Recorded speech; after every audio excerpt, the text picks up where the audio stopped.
39.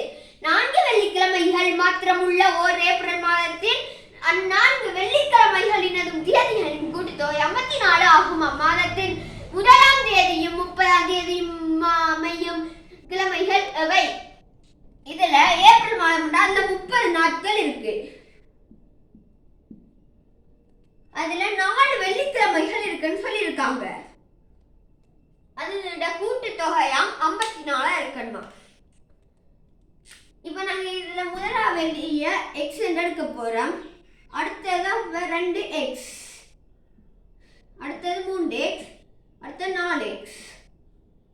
இப்ப நாங்க இந்த x 7 எடுத்தா அடுத்தது 14. ஏன்னா 7 கூடும். 14 7 கூட்டினா 21, 21 7 கூட்டினா 28. அடுத்தது 7 கூட்டினா வராது. ஏன்னா 35, 30 தாண்டிட்டு. இவ்வளோத்தையும் கூட்டினா 7 4 11, 11 1 12, 12 மட்டும் 20, 2 மீதி 2 3 3 4 7 70. ஆனா இதை சொல்லியிருக்காங்க கூட்டுத்தொகை 54 இருக்கணுமா. இல்லை நாங்கள் 4 கழிக்கணும். ஏன் 4 கழிக்கிறோம்டா இது 6 இருக்கும், இது 13 இருக்கும், இது 20 இருக்கும், இது 27 இருக்கும். இதுல ஒன்று குறையுது, இதுல ஒன்று குறையுது, இதுல ஒன்று குறையுது, இதுல ஒன்று குறையுது, இதுல ஒன்று குறையுது.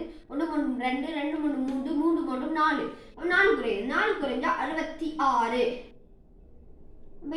இந்த 6ஆம் தேதியில இருக்கிற எண்களோட கூட்டுத்தொகை 66.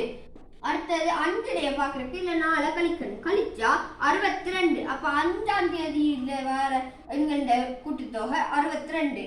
ஆனா என்ன சொல்லியிருக்காங்க 54 கூட்டுத்தொகையா வரும். அடுத்து நாங்க 62ல 4 கழிச்சா 4ஆம் தேதியில வரது வரும். அதனால கழிச்சா 58. ஆனா இதுல 54 சொல்லியிருக்காங்க. அடுத்த 58ல 4 கழிச்சா 54. அப்ப சரியா வருது. 3ஆம் தேதி வெள்ளிக்கிழமையா இருக்கும். 3ஆம் தேதி வெள்ளி என்றா நல்ல 7 கூட்டினா 10, 10ல 7 கூட்டினா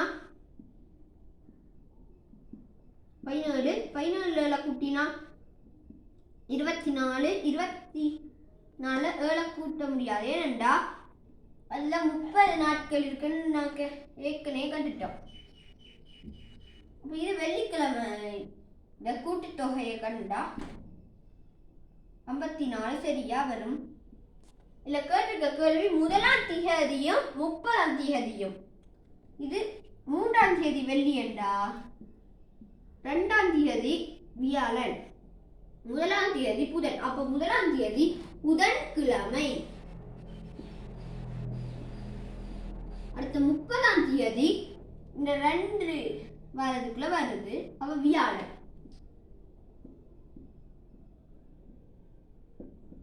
அவ்விட புதன்கிழமை வியாழக்கிழமை. நன்றி.